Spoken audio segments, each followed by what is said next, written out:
अजून आले नाहीत का नमो शेतकरीचे पैसे? कधी येणार ते हप्ते? शेतकरी मित्रांनो नमस्कार. शेतकऱ्यांची इथल्या सरकारी व्यवस्थेनं क्रय शक्ती पूर्णपणे नष्ट करून टाकलेली आहे. आता ही गोष्ट कुठल्याही याच्यात लपून राहिलेली नाही. शेतकऱ्यांच्या संबंधाने अनेक माध्यमं आहेत, अनेक बातम्या शेतकऱ्यांसंबंधित सकाळपासून तर रात्री झोपेपर्यंत या माध्यमावर सुरू असतात. त्याच्यामध्ये PM किसानचा हप्ता, नमो शेतकरीचा हप्ता, विम्याचे पैसे, त्याच्यानंतर शेतकऱ्यांसाठी असलेल्या विविध योजना आणि कर्जमाफीचा लाभ कसा मिळणार, कुठले 5 कागद जोडायचे, हे तुम्हाला आजच्या आज करावंच लागणार, असं नाही केलं तर असं होणार, तसं होणार. अशा अनेक प्रकारच्या चुकीच्या, खोट्या, दिशाभूल करणाऱ्या बातम्या सकाळपासून तर संध्याकाळपर्यंत सुरू असतात. ज्याला आपण लोकशाहीचा चौथा आधारस्तंभ म्हणतो, तर तो चौथा आधारस्तंभ आता कुठंतरी डळमळीत झालेला आहे. तो विस्कळीत झालेला आहे. त्याच्यावर कुणाचं नियंत्रण राहिलेलं नाही. पूर्वीच्या काळी म्हणजे साधारणतः 10 वर्षापूर्वी लॉकडाऊनच्या आधी जो काही प्रिंट मीडिया होता, तर प्रिंट मीडियाची एक विश्वासार्हता कायम होती, समाजामध्ये टिकून होती. सरकारला, सरकारी व्यवस्थेला, प्रशासनाला प्रश्न विचारण्याचं, इथल्या राजकीय व्यवस्थेला प्रश्न विचारण्याचं धाडस या प्रिंट मीडियामध्ये व्हायचं होतं. आणि गावखेड्यातून ज्यावेळेस या पत्रकारितेचं स्वरूप बदललं साधारणतः 2005 सालापासून, तर गावखेड्यातल्या बातम्या सुद्धा त्या प्रिंट मीडियामध्ये दिसू लागल्या. गावातल्या समस्या सुद्धा त्याच्यामध्ये मांडल्या जाऊ लागल्या.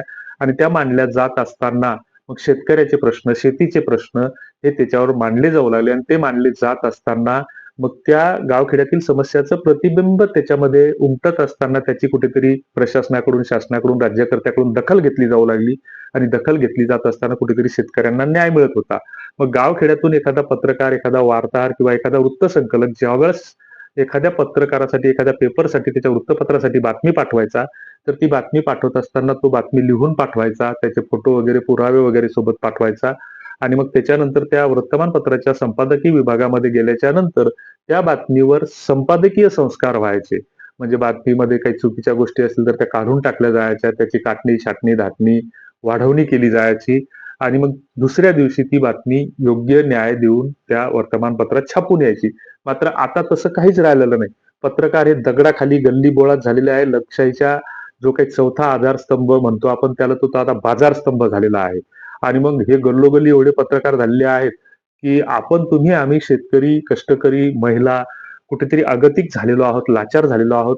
की सकाळी उठल्यापासून आपली कामं करत असताना उठल्या उठल्या एकदा मोबाईल उघडतो आणि नमोचे पैसे कधी येणार, पीएमचे कधी येणार, पीक विमा कधी भेटणार, राशनचा वाटप कधी सुरू होणार, कर्जमाफीबाबत काय अपडेट आहेत, याच्यासाठी आपण मोबाईल उघडत असतो आणि चाळत असतो. आणि त्याच्यात बऱ्याच बातम्या अशा असतात की पीएमचे पैसे लगेच नुकतेच जमा झाले, 3 तासापूर्वी जमा झाले, या 12 जिल्ह्यात जमा झाले, त्या 12 बँकेत जमा झाले. अशा अनेक खोट्या बातम्या आपल्याला दिसतात. आणि मग खऱ्या वस्तुनिष्ठ बातम्या आपल्यापासून लांब राहतात. आणि आपणही फारशी दखल घेत नाही, त्याच लोकांवर विश्वास ठेवतो. आणि मग कुठेतरी हे करतो. इथल्या सरकारी व्यवस्थेनं काय केलंय की तुम्हाला, आम्हाला कुठेतरी अगतिक बनवलेलं आहे. साधारणतः 20 वर्षापूर्वी रासायनिक शेती ही गावखेड्यामध्ये रुजत असताना किंवा त्या शेती आपल्यावर, तुमच्या, आमच्यावर लादली जात असताना या शेतीला विरोध करणारे काही लोक पुढे आले.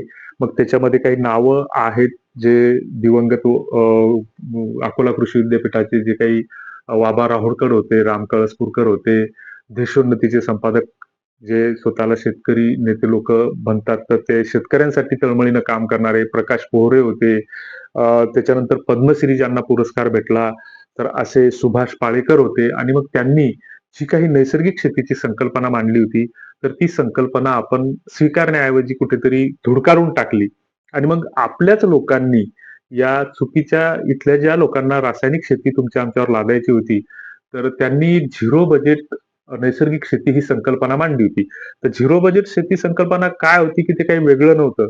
की त्यांचं म्हणणं एक साधं सरळ सोपं म्हणणं होतं की बा, आपण ज्यावेळेस उन्हाळ्याच्या दिवसामध्ये वखरपाळी करायला किंवा खताच्या गाडीवर जातो किंवा शेतातलं काडी कचरा वेचायला जातो, तर त्यावेळेस आपण कुठेतरी धुऱ्यावर, बांधावर, झाडाखाली बसून सकाळची न्याहारी करतो. आणि त्यावेळेस न्याहारीतून मग आपल्या कुठेतरी भाजीतली एखादी दोडक्याची बी, कारल्याची बी किंवा एखाद्या कुठल्याही वेलवर्गीय फळाची बी त्या धुऱ्यावर पडते पिसाळ्या बाबळीच्या शेजारी. आणि मग ज्याला वेडी बाभळ म्हणतो आपण, तर त्या बाबळीच्या शेजारी पडल्याच्या नंतर ती वेल त्या ठिकाणी उगवते, दोडक्याची वेल असेल तर. आणि पावसाळ्याच्या दिवसामध्ये आपण ज्यावेळेस 2-3 महिन्याचा तो वेल होतो, तर त्यावेळेस त्याला लगबग तोडके लागलेले असतात. मग त्याला कोण खत घालतं, त्याला कोण पाणी घालतं, त्याला कोण निंदतं? हा साधा सरळ एक प्रश्न होता. तर त्या शेती करण्याची एक पद्धती त्यांनी सांगितली होती.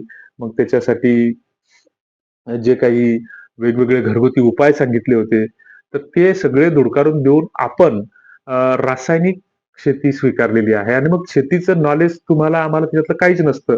99% शेतकरी कधी माती परीक्षण करत नाहीत आणि दुसरीकडे मग आपल्याला कुठेतरी दुसऱ्यावरच अवलंबून राहावं लागतं. मग आपण कृषी सेवा केंद्रावर जातो, तिथं आपल्याच गावखेड्यातील कोणीतरी कृषी सेवा केंद्र चालवणारे असतात, 10वी-12वी शिकलेले असतात. त्यांनाही त्याचं काही फारसं नॉलेज असेलच असं नाही आणि मग ते काय करतात, की ज्या कंपनी जास्त मार्जिन देते किंवा प्रॉफिट देते, तर त्या कंपनीचं निविष्ठा त्या आपल्या मस्तकी मारण्याचा प्रयत्न करतात. ते म्हणतात, "हे घेऊन जा, याच्यावर तुरीच्या अळ्या मारतील, सोयाबीनचं हे होईल, ते होईल, ते होईल." अशी आता अनेक कंपन्या आलेल्या आहेत. ही इतकी मोठी बाजारपेठ तयार झालेली आहे, की तुम्हाला आम्हाला फक्त पिळून, पिळून, पिळून, पिळून म्हणजे याच्या रसवंतीच्या घाण्यामध्ये जसा तो ऊस टाकतो आणि पूर्ण त्याचा भुगा होईपर्यंत ते चिपाटं त्याच्यामध्ये टाकत राहतं. तसं सगळ्याच बाजूंनी शेतकऱ्यांचं, कष्टकऱ्यांचं शोषण सुरू आहे. अनेक गोष्टी तुमच्या आमच्यावर लादल्या गेलेल्या आहेत. तर याबद्दल तुम्हाला काय वाटतं? आता याच्यातून बाहेर पडणं शक्य नाही. मात्र काय करता येईल, काय नाही? शेतीसाठी काही कन्सेप्ट असू शकतात का? तर तुमच्या काही सूचना असतील तर कमेंट बॉक्समध्ये नक्की लिहा. धन्यवाद.